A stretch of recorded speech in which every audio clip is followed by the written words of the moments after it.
출근길의 뉴스파이팅 배승입니다. 3부 이슈 인터뷰 이어갑니다.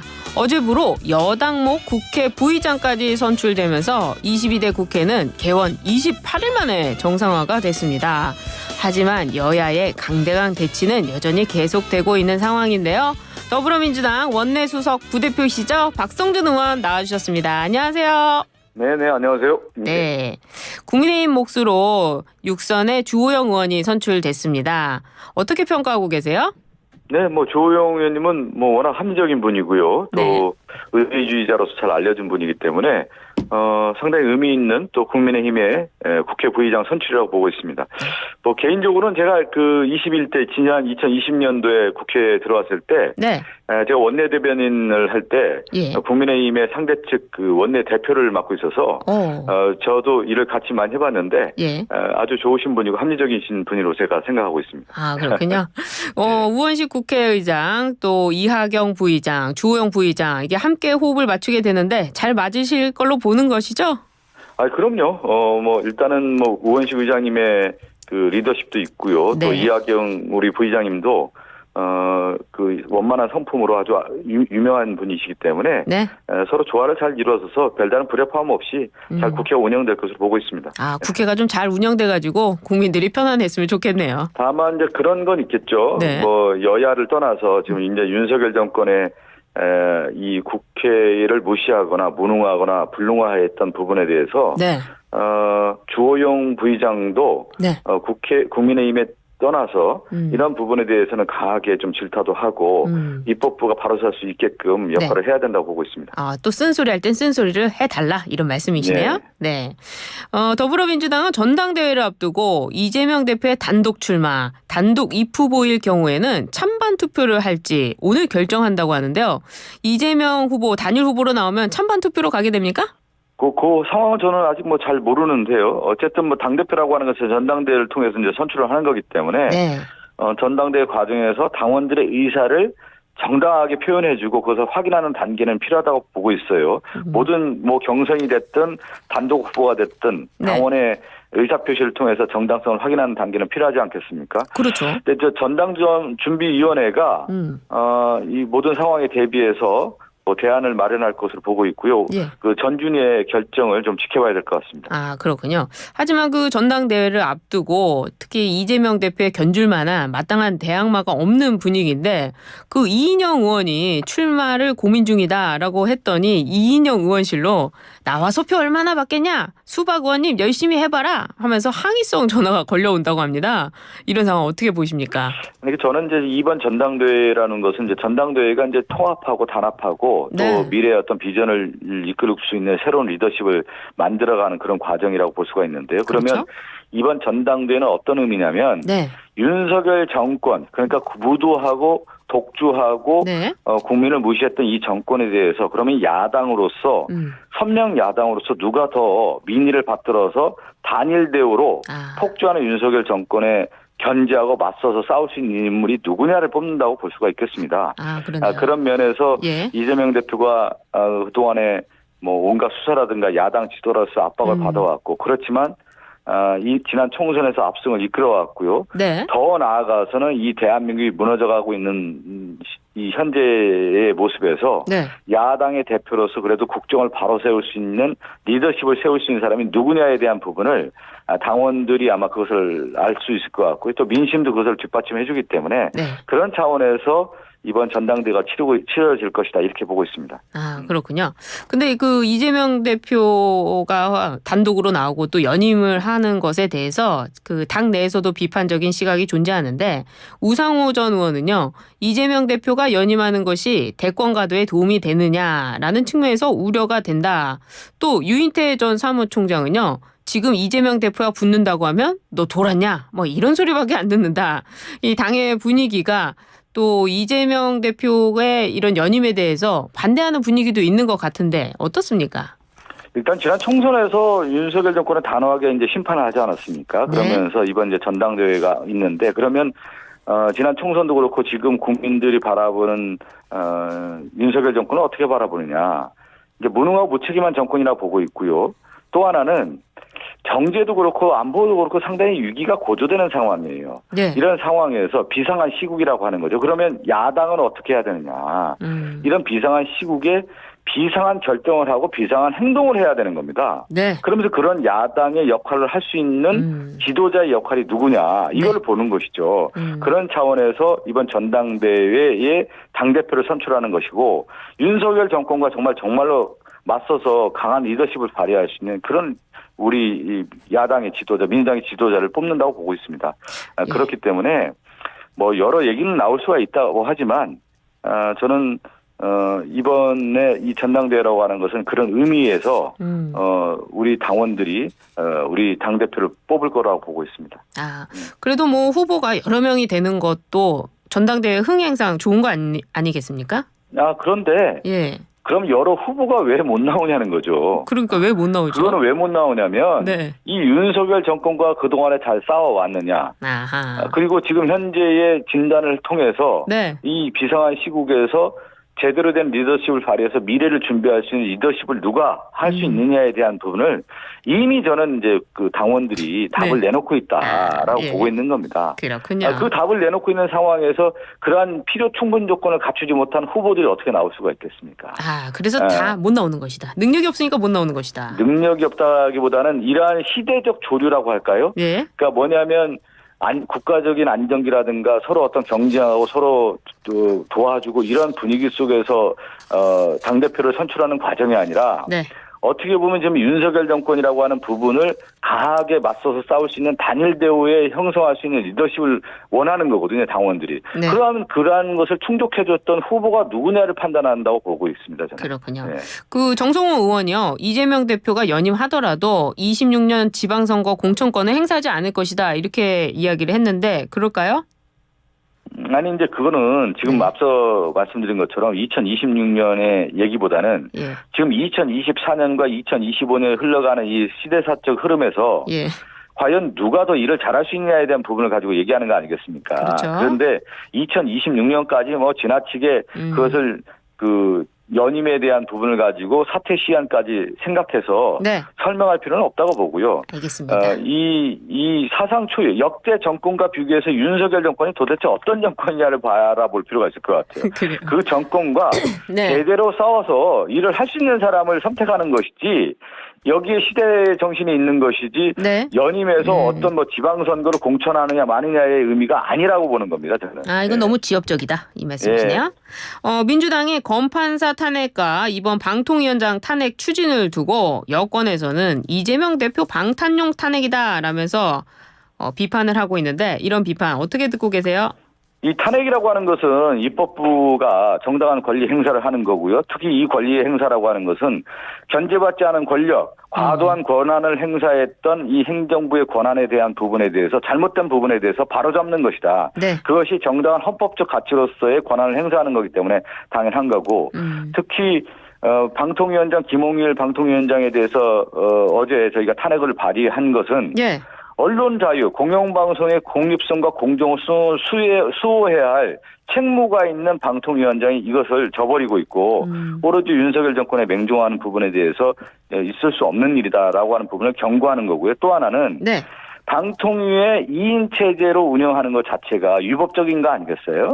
그 위법적인 의결을 통해서 그동안 일을 이뤄왔다는 거예요. 그러니까 방통위가 5인 체제인데 이 5인 체제에서 방통위원장하고 자기와 가까운 사람 둘이 모든 의사결정을 해왔다라는 부분에 대해서 누가 용납할 수가 있겠습니까? 이러한 부분에 대해서는 강하게 법적인 책임을 물어야 되는 것이다. 그것이 국회 입법부가 갖고 있는 탄핵이라고 하는 이 탄핵권을 가지고 방통위원장에 대해서 이것 위법한 사항에 대해서 경고하고 책임을 묻겠다는 의미를 갖고 있는 겁니다.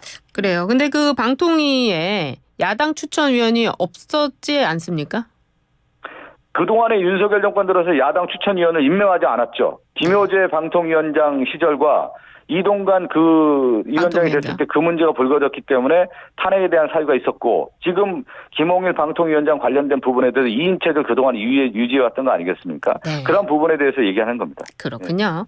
정청래 지형적으로 운영을 해왔기 때문에 유법적 소지가 분명히 있는 거고 그러한 거에 대해서 직권 남용이라든가 유법적인 상황이 있다고 하면 책임을 물어야 되는 거 아니겠습니까? 그렇습니다. 근데 뭐 꼭 탄핵밖에 없는 겁니까? 아니 지금 체제에서 김홍일 방통위원장의 위법 체제에 대해서 그러면 어떻게 모를 수가 있겠습니까? 입법권이라고 하는 이 국회에서 정당한 권리 행사할 수 있는 것은 탄핵 아니겠습니까? 그럼 당연히 탄핵을 해야 되는 것이죠. 네. 네. 정청래 법사위원장이요. 지난 최상병 특검법 입법 청문회에서 군인들 특히 증인 퇴장 조치하는 등의 이유로 굉장히 그 국민들로부터 좀 비판을 받았습니다. 국민의힘은 윤리위에 제소를 검토하기로 했는데 정청래 의원도 맞제소를 하고 고발을 검토 중이라고 합니다.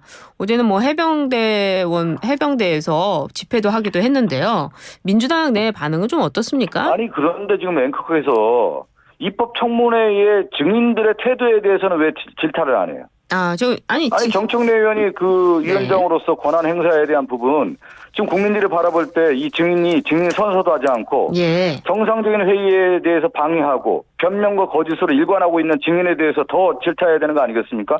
국민들이 바라볼 때 이 부분에 대해서 법사위원장으로서 강하게 경고를 하고 권한 행사해야 하는 부분에 대해서 왜 그렇게 호도하는 겁니까? 저는 그렇게 잘못됐다는 거고요.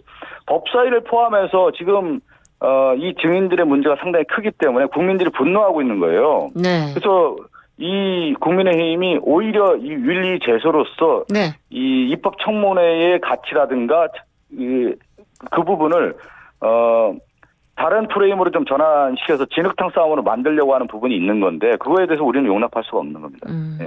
그렇지만 어떤 그 지적을 하는 부분에 있어서도 태도가 중요하다고 생각이 드는데요. 예를 들어서 밖에 나가라. 특히 뭐 뒤에서 한 발을 세우고 양손을 들라고 해라 하고 웃는다거나 하는 부분들 이런 것들은 국민들이 보기에 물론 증인이 잘못했다 하더라도 국회의원으로서 좀 모양이 좋지 않았다 이런 부분도 있지 않겠습니까? 아니 이건 이렇게 봐야 되죠. 지금 이제 최혜병 특검과 관련해서 대통령실과 연관돼 있고 그 당사자들 이종섭 장관이라든가 신범철 차관이라든가 임성근 사단장이라든가 임기훈 국방비서관들이 오히려 증언 선서를 하지 않고 국민을 조롱한 거 아니겠습니까? 국민을 모욕한 거 아니겠어요?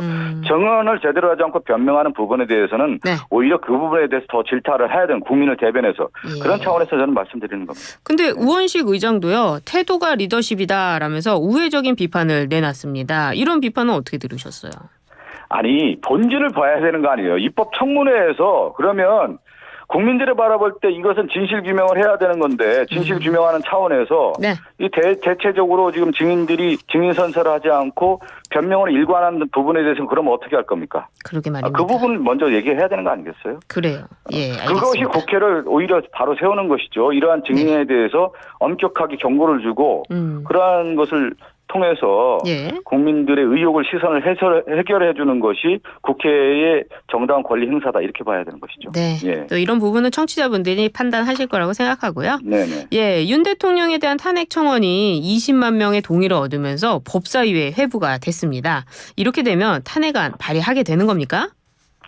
아니 이제 법사위 이제 입법적 절차 아니겠어요? 국민들이 이제 청원을 하면 이제 법사위의 청원 심사 소위를 통해서 심사를 거치게 되는 건데 이 절차라고 하는 것은 심사를 거쳐서 본회의에 부여할 것이 많은 것인지 부분도 있는 거고 또 하나는 이 청원의 요건에 맞느냐에 대한 부분이 있는 거 아니겠습니까? 그렇죠. 그리고 또 탄핵의 요건에 부합되는지에 대한 것들도 다 판단해야 되는 문제이기 때문에 일단 법사위 청원심사 소위에서 어떠한 과정을 거치는지 좀 지켜봐야 될 것 같습니다. 아, 그렇군요. 바로 뭐 탄핵안이 발의되는 건 아니군요. 예, 여당에서도 전당대회 준비가 한창인데요. 지금 한동훈 전 위원장이 조건부 해병대원 특검법을 이야기했습니다. 민주당 일부에서는 또 수용하자 이런 목소리도 나오고 있는데 어떻습니까? 아니 저는 뭐 최혜병 특검법과 관련해서 일관되게 말씀드리는 건데요. 이거는 국민들의 의혹이 있고 이걸 진실규명하라고 하는 부분에 있어서 국민의 선출을 받은 국회의 입법부에 국회의원들이 추천하는 것이 맞다. 이것은 왜 그러냐면 대통령실과 행정부와 관련된 주요 인사들과 관련된 의혹이 있는 당사자들이 있기 때문에 국민의 선출을 받은 정당성 있는 국회 입법권 추천을 통해서 특검을 추천하는 것이 맞다고 보기 때문에 저는 이제 한동훈 전 위원장이 어떤 다른 얘기를 하고 있는 것은 조건을 다는 것이다. 이 국민의 의혹을 해소하기 위해서 필요한 법이라고 하면은 네. 정정당당하게 받아서 이것을 수사를 진행을 하는 것이 신속하게 수사를 진행하는 것이 민주적 법적 절차에 맞다 이렇게 보고 있습니다. 아, 그렇군요. 근데 또 한동훈 전 위원장은요. 야당이 추진 중인 김건희 여사 특검법에 대해서는 야당의 이익이 크지 않을 것이다. 이렇게 또 언급을 했어요. 이런 화법은 어디에서 나오는 겁니까? 김건희 여사 특검법을 야당과 이익의 이런 화법은 어디의 화법인지를 모르겠어요. 정치인의 화법입니까? 아니면 검사의 화법입니까? 그러니까요. 김건희 여사 특검이 필요하고 국민들이 바라볼 때 국민들이 요구하는 거 아니겠어요? 김건희 여사 특검 필요하다고 하는 것이 무슨 손익을 따지는 겁니까? 진실을 규명하고 이 의혹을 풀어가는 것이 그 민주적 절차 과정에 맞다고 하면 이것을 하는 것이 맞는 것이지 무슨 야당의 이익과 이것을 부합해서 설명하는 것은 어느 나라 화법인지를 저는 이해할 수가 없습니다. 아, 이해할 수 없는 한동훈 위원장의 언행이었다. 네. 우원식 의장이요. 대통령 4년 중임제를 꺼내들면서 지금이 적기다 이렇게 말을 했습니다. 하지만 여권은 개헌을 하더라도 다음 대통령부터 적용하는 게 원칙 아니겠느냐 이런 입장인데요. 민주당에서는 4년 중임제 개헌 어떻게 바라보고 계십니까? 이제 권력구조 개편과 관련해서는 역대 어느 국회의원들도 그렇고 또 국회의장도 그렇고 다 필요성을 느껴요. 특히 이제 87년 체제의 헌법적 가치에 대한 부분은 이제 인정하면서도 새로운 21세기 특히 이제 국민의 민의가 많은 이제 표출되는 과정에서의 헌법을 어떻게 할 거냐, 특히 권력 구조를 어떻게 하느냐에 대한 부분은 논의가 있는데 이것은 저는 이제부터 다시 논의를 시작해서 여야가 맞대고 우리에게 맞는 새로운 7공화국이라고 할까요? 그런 차원에서의 헌법을 어떻게 만들어가느냐에 대한 것은 진지한 논의가 필요한 시점이라고는 보고 있습니다. 아, 진지한 필요한 시점이다. 하지만 국민의힘에서는 야권에 기울어진 운동장에서 심판이 야당 선수로 뛰고 게임 룰까지 바꾸자 한다 이러면서 국회 개혁부터 하자 이렇게 하고 있는데요. 어떻게 보세요? 그거는 뭐 잘못된 얘기죠. 왜 그러냐면 국가의 백년지대계를 만들기 위한 헌법을 어떻게 바꾸고 권력구조를 우리가 어떻게 새로운 모습으로 만들 것인지에 대한 논의와 무슨 지금 야당의 의원이 많아서 게임의 룰이 많다라고 하는 것은 잘못된 생각이고요. 우리가 진정으로 우리나라의 발전을 위해서 헌법을 어떻게 만들 거냐에 대한 것은 여야를 초월해서 국민의 시각으로 봐서 진정한 우리의 나라의 발전을 위한 토대를 만들 수 있는 기본적 토대라고 할 수 있는 헌법을 다시 한번 진지하게 논의해야 된다는 말씀을 드리는 겁니다. 의원님 뭐 아침부터 이렇게 화가 나신 건 아니죠? 아니 왜 그러냐면 제가 말씀드리는 건데 이번 입법청문회 관련해서 지금 증인들에 관련된 이러한 태도들 있잖아요. 국민을 오히려 조롱하고 모욕 주는 건데 여기에 대해서 그 국민의힘 의원들도 강하게 질타를 해야 되는 것이죠. 오히려 본질을 흐리고 다른 쪽으로 가는 프레임을 전환하고 하는 부분에 대해서는 강하게 제가 질타를 하는 겁니다. 그런 차원에서 언론도 그러한 부분을 좀 지적하라는 얘기입니다. 국민의힘이 이런 증인들에 대한 부분은 왜 지적 안 합니까?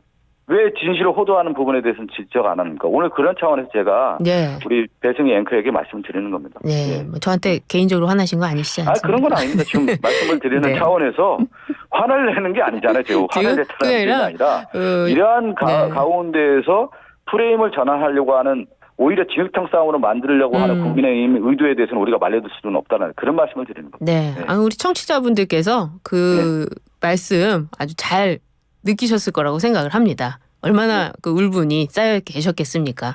언론들도 편향되게 보도하면 안 되겠죠. 알겠습니다.